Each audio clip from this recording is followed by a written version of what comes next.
You know, I guess one person can make a difference. Enough said.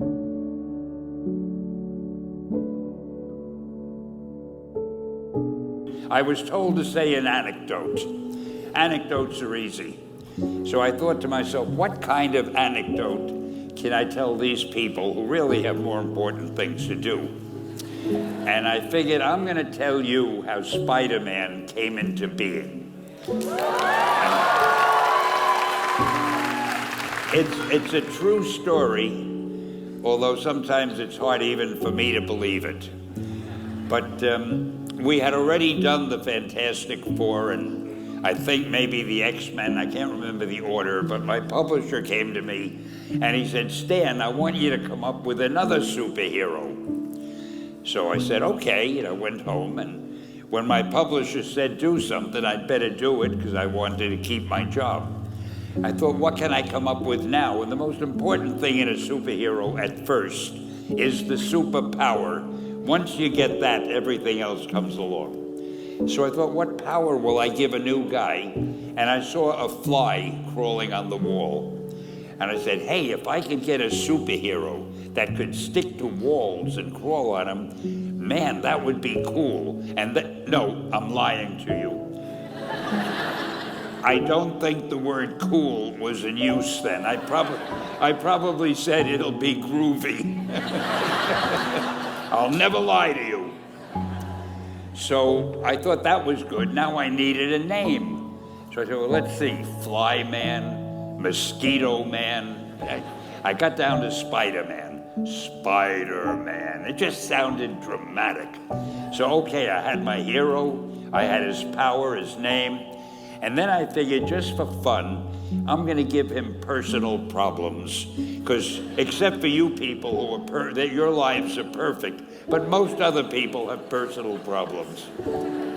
And then I thought I'd make him a teenager, because there were no teenage superheroes that I knew of at the time. So armed with all that wonderful material, those great ideas, I ran into my publisher's office and I told him, this was my reaction, the reaction he gave me. Stan, that is the worst idea I have ever heard. First of all, and he started to give me his, because he's a very logical man, very intellectual. First of all, people hate spiders, so you can't call a hero Spider-Man. You want him to be a teenager? Teenagers can only be sidekicks.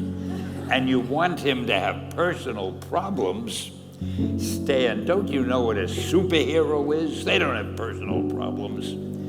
Well, I left the office disappointed, but obviously a much wiser man. And I couldn't get Spider-Man out of my system. So we were about to kill a magazine. I think it was called Amazing Fantasy. It wasn't selling well, and we were sending the last issue to press.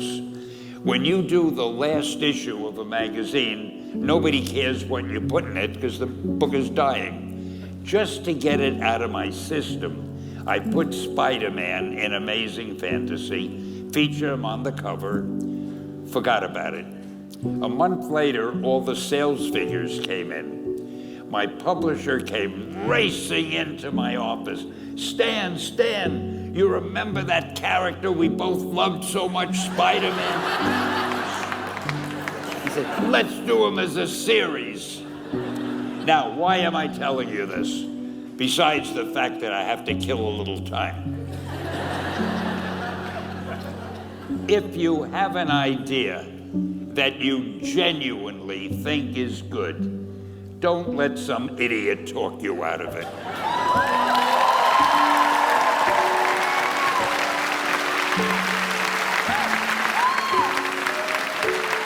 Now, that doesn't mean that every wild notion you come up with is going to be genius, but if there is something that you feel is good, something you want to do, something that means something to you, try to do it. Because I think you can only do your best work if you're doing what you want to do, and if you're doing it the way you think it should be done, and if you can take pride in it after you've done it, no matter what it is, if you can look at it and say, I did that, and I think it's pretty damn good, that's a great feeling. I'm Stan Lee.